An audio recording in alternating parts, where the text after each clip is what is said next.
ഈശോയിൽ ഏറ്റവും സ്നേഹമുള്ള സഹോദരങ്ങളെ, വളരെ പ്രധാനപ്പെട്ട വളരെ സന്തോഷകരമായ ഒരു കാര്യം നിങ്ങളോട് പങ്കുവെക്കാനും അനുഗ്രഹീതമായ ഒരു ശുശ്രൂഷയിലേക്ക് നിങ്ങളെ ക്ഷണിക്കാനുമാണ് ഈ ഇൻട്രൊഡക്ടറി എപ്പിസോഡിലൂടെ ദൈവത്തിൻ്റെ ആത്മാവിൽ ഞാൻ ആശ്രയിക്കുന്നത്, നിങ്ങളെ ഈ എപ്പിസോഡിൽ കാണാനും നിങ്ങളോട് സംസാരിക്കാനും ആഗ്രഹിക്കുന്നത്.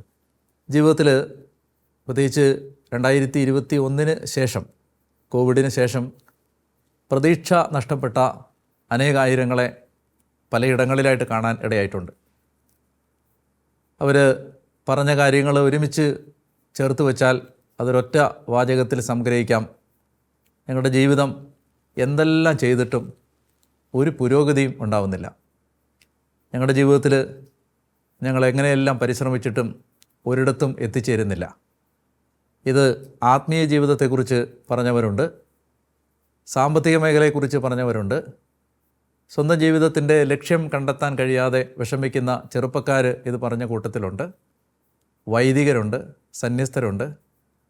അങ്ങനെ പൊതുവേ നമുക്കിടയിൽ നമ്മളറിയാതെ വ്യാപിച്ചുകൊണ്ടിരിക്കുന്ന വല്ലാത്തൊരു തരം പരാജയത്തിൻ്റെയും നിരാശയുടെയും പ്രതീക്ഷ നഷ്ടപ്പെട്ടു പോകുന്ന അവസ്ഥയുടെയും സാഹചര്യത്തിൽ കഴിയുന്ന മനുഷ്യർക്കുള്ള ഒരു പ്രതീക്ഷയുടെ കവാടമാണ് നമ്മൾ ഇന്ന് ആരംഭിക്കാൻ പോകുന്ന ശുശ്രൂഷ.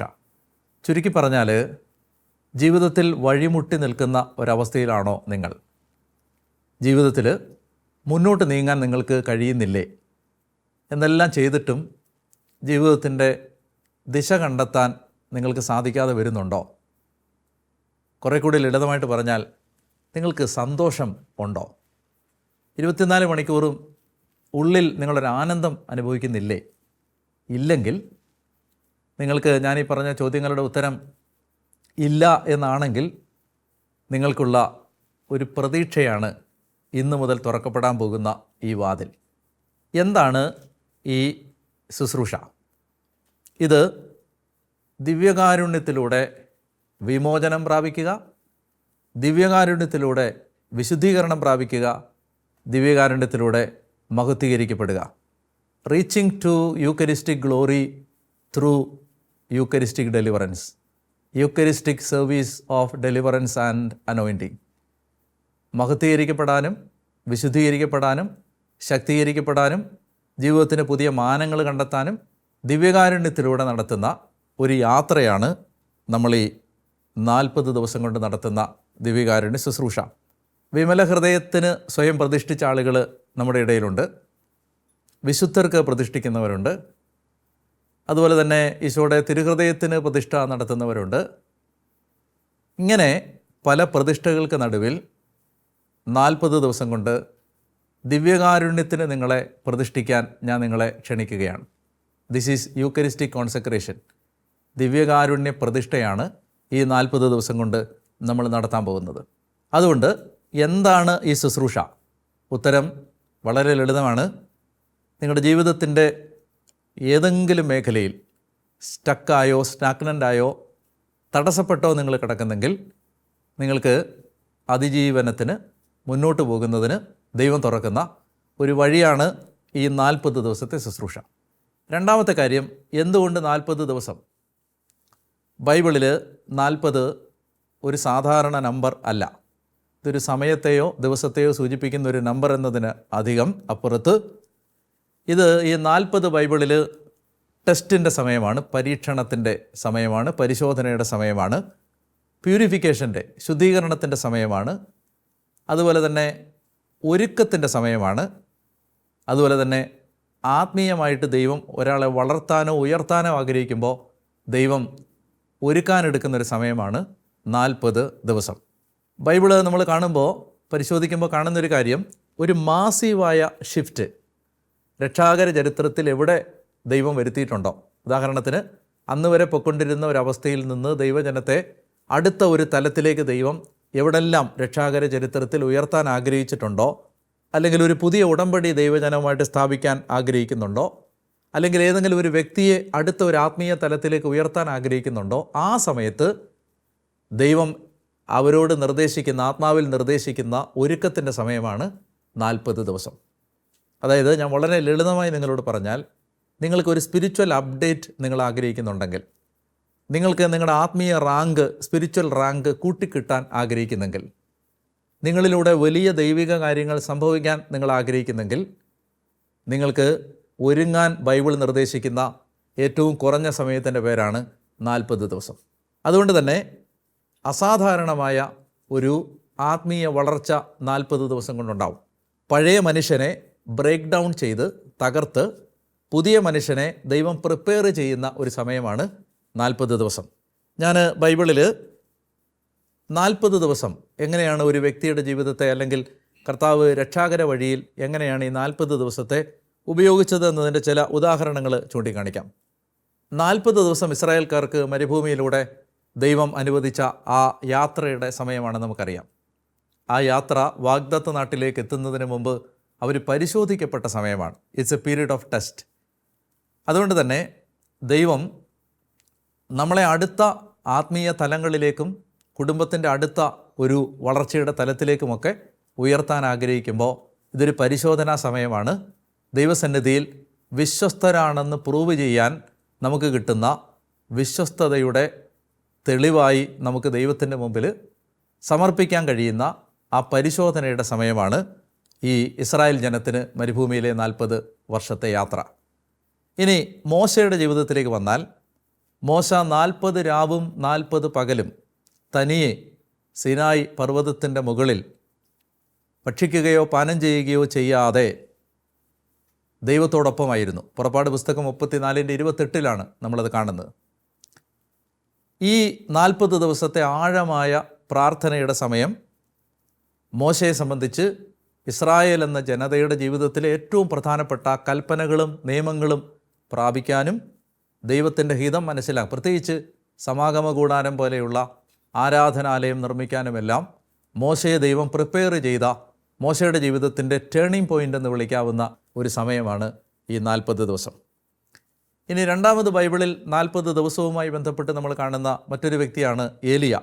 ജെസബലിൽ നിന്ന് ജീവൻ സംരക്ഷിക്കാൻ ആഗ്രഹിച്ച് ഏലിയ ഓടി രക്ഷപ്പെടുന്ന സമയത്ത് മാലാഖ ഏലിയായ്ക്ക് അപ്പവും വെള്ളവും അത്ഭുതകരമായി കൊണ്ടു കൊടുക്കുന്നത് നമ്മൾ കാണുന്നുണ്ട്. പരിശുദ്ധ കുർബാനയുടെ നിഴലാണത്. അങ്ങനെ ഈ അപ്പം ഭക്ഷിച്ച് ശക്തി പ്രാപിച്ച, ശക്തനായി മാറിയ ഏലിയ മരുഭൂമിയിലൂടെ 40 രാവും 40 പകലും സഞ്ചരിച്ച് ഹോറേബ് മലയിൽ, മോശ പ്രാർത്ഥിച്ച അതേ സീനായ് മല തന്നെയാണ് ഹോറേബ് മലയിൽ എത്തിച്ചേരുകയും അവിടെ ദൈവത്തിൻ്റെ സ്വരം, ഒരു മൃദുലമായ ഒരു സംഭാഷണം കേൾക്കുകയും ചെയ്യുന്നത് രാജാക്കന്മാരുടെ 1-ാം പുസ്തകത്തിൻ്റെ 19-ാം അധ്യായത്തിൽ നമ്മൾ വായിക്കുന്നുണ്ട്.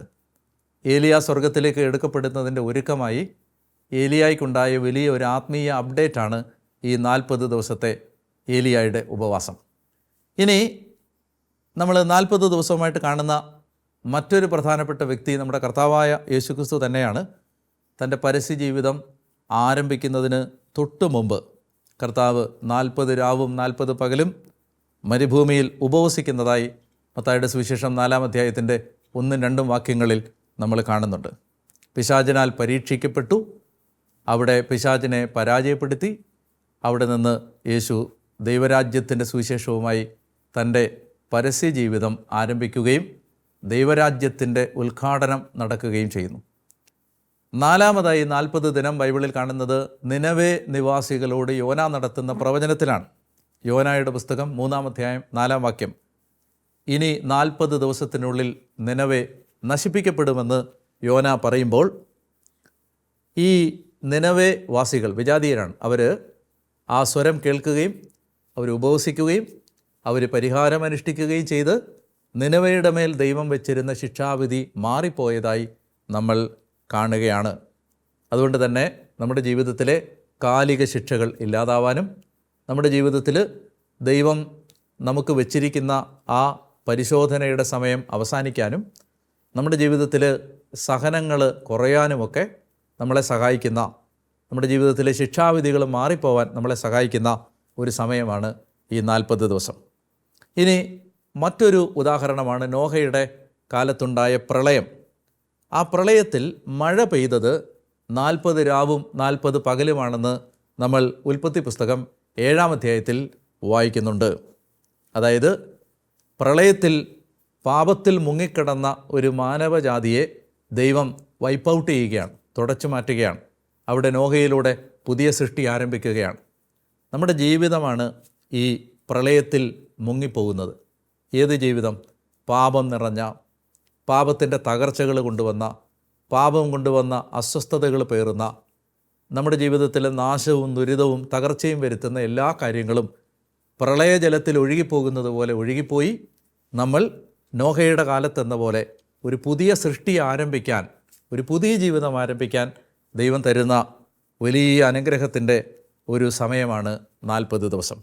ഇനി അവസാനമായിട്ട് നമ്മൾ 40 ദിവസം കാണുന്നത് ഈശോ ഉത്ഥാനം ചെയ്തതിന് ശേഷം ഈശോയുടെ സ്വർഗാരോഹണത്തിന് മുമ്പ് ശിഷ്യന്മാരെ യേശു പരിശീലിപ്പിച്ച സമയമാണ് 40 ദിവസം. ഈ 40 ദിവസം ഉത്ഥാനം ചെയ്ത ഈശോ ശിഷ്യന്മാരെ ഒരുപാട് കാര്യങ്ങൾ പഠിപ്പിച്ചു. നിങ്ങൾ നന്നായിട്ട് ഈ 40 ദിവസം ഈ ശുശ്രൂഷയിൽ പങ്കെടുത്താൽ നമുക്കെല്ലാവർക്കും ആത്മീയ വെളിച്ചങ്ങൾ, പുതിയ വെളിച്ചം ദൈവം തരും. ഈശോ അനേക കാര്യങ്ങൾ നമ്മളെ പഠിപ്പിക്കും. ഉത്ഥാനം ചെയ്ത ഈശോ ശിഷ്യന്മാരുടെ കൂടെ നടന്ന് താൻ ജീവിക്കുന്നവനായി പ്രത്യക്ഷപ്പെട്ടു എന്നാണ് പറയുന്നത്. ജീവിക്കുന്ന യേശുവിനെ നമ്മുടെ ജീവിതത്തിൽ കാണാനും സ്പർശിക്കാനും കർത്താവിനോട് സംസാരിക്കാനും കർത്താവിൻ്റെ സ്വരം കേൾക്കാനും അങ്ങനെ ദൈവത്തെ അനുഭവിക്കാനും നമുക്ക് ഈ 40 ദിവസം കുറെ കൂടി ആഴമായി സാധിക്കും എന്നുള്ളതാണ്. ഞാൻ ഇങ്ങനെ കുറച്ച് കാര്യങ്ങൾ 40 ദിവസത്തെക്കുറിച്ച് പറഞ്ഞത് നിങ്ങൾക്കൊരു മോട്ടിവേഷൻ ഉണ്ടാവാൻ വേണ്ടിയിട്ടാണ്. അതായത് നമ്മുടെ ജീവിതത്തിൽ ഈ കേട്ട കാര്യങ്ങളുടെ വെളിച്ചത്തിൽ ഈ 40 ഡേയ്സ് ഇതൊരു വലിയ അനുഗ്രഹത്തിൻ്റെ സമയമായിരിക്കും. നിങ്ങളുടെ കുടുംബം മുൻപെങ്ങുമില്ലാത്തതുപോലെയുള്ള ഒരു ആത്മീയ ഭൗതിക വളർച്ചയിലേക്ക് കടന്നു വരുന്നതിന് ഈ ബിബ്ലിക്കൽ ടൈം പീരീഡ് നമ്മളെ സഹായിക്കും. ഞാൻ ഒറ്റ വാക്കിൽ ഇതിനെ സംഗ്രഹിച്ചാൽ, നിങ്ങൾ ദൈവത്തിൻ്റെ ഒരു സമയതാളത്തിലേക്ക് കടക്കാൻ ആഗ്രഹിക്കുന്നെങ്കിൽ ഈ 40 ദിവസത്തെ പ്രാർത്ഥനയിൽ പങ്കുചേരുക. ഇനി മൂന്നാമതായി നമ്മൾ ചോദിക്കുന്ന ചോദ്യം, ഇതെങ്ങനെയാണ് നമ്മൾ ചെയ്യേണ്ടത്? എന്താണ് ഈ ശുശ്രൂഷ എന്ന് ഞാൻ പറഞ്ഞു. എന്തുകൊണ്ടാണ് 40 ദിവസം എന്ന് പറഞ്ഞു. ഇനി അടുത്ത ചോദ്യം, എങ്ങനെയാണ് ഈ ശുശ്രൂഷയിൽ പങ്കുചേരേണ്ടത്? ഞാൻ 40 ദിവസത്തെ 4 ഭാഗങ്ങളായി തിരിച്ചിട്ടുണ്ട്. 10 ദിവസങ്ങൾ വീതമുള്ള 4 ഭാഗങ്ങൾ. ഓരോ 10 ദിവസത്തിലും നമ്മൾ ഓരോ ലക്ഷ്യത്തിലാണ് മുന്നോട്ട് പോകുന്നത്. ആദ്യത്തെ 10 ദിവസം നമുക്ക് നമ്മളെ തന്നെ ശുദ്ധീകരിക്കാനും അതുപോലെ തന്നെ ഡെലിവറൻസ് എടുക്കാനുള്ള സമയമാണ്. ആദ്യത്തെ 10 ദിവസം ക്ലെൻസിങ് ആണ്, പ്യൂരിഫിക്കേഷനാണ്, ഡെലിവറൻസ് ആണ്. 10 ദിവസം കൊണ്ട് നമ്മൾ കർത്താവിൽ നിന്ന് ഒരു ഡെലിവറൻസും ഒരു ശുദ്ധീകരണവും ആഗ്രഹിച്ച് പ്രാർത്ഥിക്കും. അടുത്ത 10 ദിവസം നമ്മുടെ വിശ്വാസവും ദൈവഭയവും വർദ്ധിക്കാനുള്ള സമയമാണ്. വിശ്വാസം ആഴപ്പെടാനും ദൈവഭയത്തിൽ ആഴപ്പെടാനുമുള്ള അടുത്ത 10 ദിവസം. മൂന്നാമത്തേത് ഇൻറ്റിമസി ആൻഡ് ചാരിറ്റി എന്ന് പറഞ്ഞാൽ നമ്മൾ ദൈവത്തോടുള്ള ബന്ധം ആഴപ്പെടും, അതുപോലെ തന്നെ സഹോദരങ്ങളോടുള്ള ബന്ധം മെച്ചപ്പെടുത്തും. നമുക്ക് കർത്താവിനോടുള്ള ഇൻറ്റിമസിയും മറ്റുള്ളവരോടുള്ള ചാരിറ്റിയും അത് നമ്മളിൽ വളരാൻ ഈ മൂന്നാമത്തെ ഭാഗം, ആ 10 ദിവസങ്ങൾ നമ്മളെ സഹായിക്കും. നാലാമത്തെ ഭാഗം, അവസാനത്തെ 10 ദിവസങ്ങൾ പൂർണ്ണ സമർപ്പണത്തിൻ്റെയും അഭിഷേകത്തിൻ്റെയും സമയമാണ്. നമ്മളെ തന്നെ സമ്പൂർണ്ണമായി ദൈവത്തിന് സമർപ്പിക്കും. അതുപോലെ തന്നെ പരിശുദ്ധാത്മാവിൻ്റെ അഭിഷേകം പ്രാപിക്കാനുമുള്ള സമയമാണ്. വിഷയം ദിവ്യകാരുണ്യമായിരിക്കും. 40 ദിവസവും നമ്മൾ ചർച്ച ചെയ്യുന്നത് പരിശുദ്ധ കുർബാനയുടെ വിവിധ മാനങ്ങൾ ആയിരിക്കും. അങ്ങനെ ഓരോ ദിവസവും ഞാൻ ഏകദേശം 20 മിനിറ്റ്, പരമാവധി 25 മിനിറ്റ് നീളുന്ന ഒരു ശുശ്രൂഷയായിരിക്കും നടത്തുന്നത്. അത് ആ 25 മിനിറ്റിനുള്ളിൽ അവസാനത്തെ 5 മിനിറ്റ് ഒരു ആരാധനയായിരിക്കും. അപ്പോൾ ആദ്യം ഒരു വിഷയം നമ്മൾ സംസാരിക്കും. അതിനുശേഷം അഭ്യസിക്കേണ്ട ഒരു പുണ്യം നമ്മൾ ചർച്ച ചെയ്യും. അത് കഴിഞ്ഞാൽ ഒഴിവാക്കേണ്ട ഒരു തിന്മ നമ്മൾ മനസ്സിലാക്കും. പിന്നീട് നിങ്ങൾക്ക് ആ ദിവസം ചെയ്യാൻ ഒരു ടാസ്ക് ഞാൻ തരും. നാലാമതായി പ്രാർത്ഥിക്കാൻ ഒരു പ്രാർത്ഥനയും പറഞ്ഞു തരും. ഇങ്ങനെയാണ് ആദ്യം ഒരു വിഷയം നമ്മൾ സംസാരിക്കും. അതിനുശേഷം ആ വിഷയത്തിൻ്റെ ഒടുവിൽ അഭ്യസിക്കേണ്ട പുണ്യം, വെർച്യു ടു ബി കൾട്ടിവേറ്റഡ്. അടുത്തത് വൈസ് ടു ബി റിമൂവ്ഡ്, ഉപേക്ഷിക്കേണ്ട തിന്മ. മൂന്നാമത് എ ടാസ്ക് ടു ഡു, നമ്മൾ ചെയ്യാനൊരു ടാസ്ക്. നാലാമത്തേത് ഒരു പ്രാർത്ഥിക്കാൻ ഒരു പ്രാർത്ഥന. അത് കഴിയുമ്പോൾ അവസാനം ഒരു 5 മിനിറ്റ് ആരാധനയുണ്ട്. ആ ആരാധനയിൽ ഞാനൊരു ആശീർവാദം തന്ന് പ്രാർത്ഥിക്കുകയും ചെയ്യും. ഇനി എന്നാണ് ഇത് തുടങ്ങുന്നത്? ഈ ഇൻട്രൊഡക്ടറി വീഡിയോ നിങ്ങൾ കാണുന്നത് ജൂലൈ മാസം 24-ാം തീയതി ആയിരിക്കും.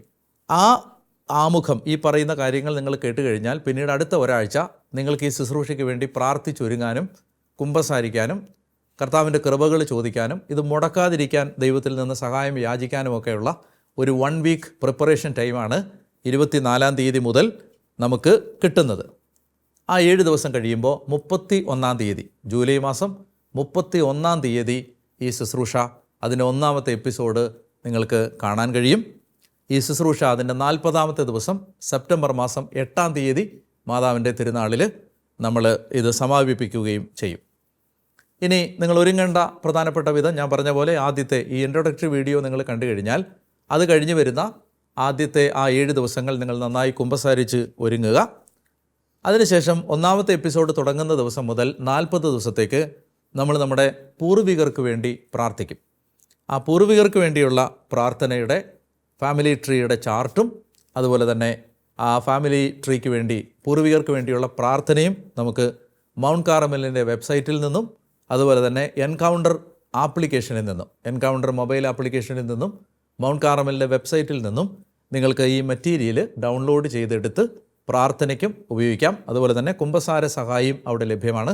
കുമ്പസാരത്തിനുള്ള ആ മെറ്റീരിയലും നിങ്ങൾക്ക് അവിടെ നിന്ന് ഡൗൺലോഡ് ചെയ്ത് എടുക്കാവുന്നതാണ്. ഇനി ഇത്രയും കാര്യങ്ങൾ പറഞ്ഞത് മിനിമം അറ്റൻഡൻസിനെ കുറിച്ചാണ്.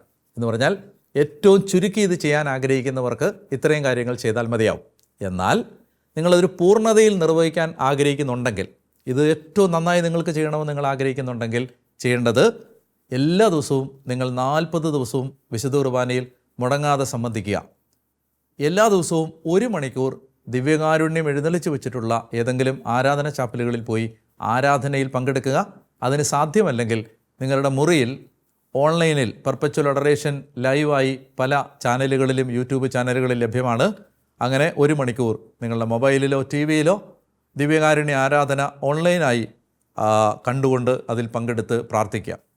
3-മതായി 1 നേരമെങ്കിലും ഭക്ഷണം ഉപേക്ഷിക്കുകയോ ഒന്നിലധികം തവണ സാധിക്കുന്നവർ ഭക്ഷണം ഉപേക്ഷിക്കുകയോ ചെയ്ത് ഉപവാസമെടുത്ത് ഈ പ്രാർത്ഥനയിൽ 40 ദിവസം പങ്കുചേരുക.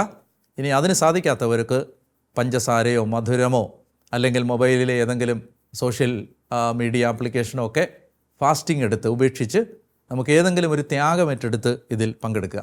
പൂർണ്ണതയിൽ നിർവഹിക്കാൻ ആഗ്രഹിക്കുന്നെങ്കിൽ നിങ്ങൾ ചെയ്യേണ്ടത് ഇതാണ്. എല്ലാ ദിവസവും വിശുദ്ധ കുർബാനയിൽ പങ്കെടുക്കണം, 1 മണിക്കൂർ ആരാധന നടത്തണം.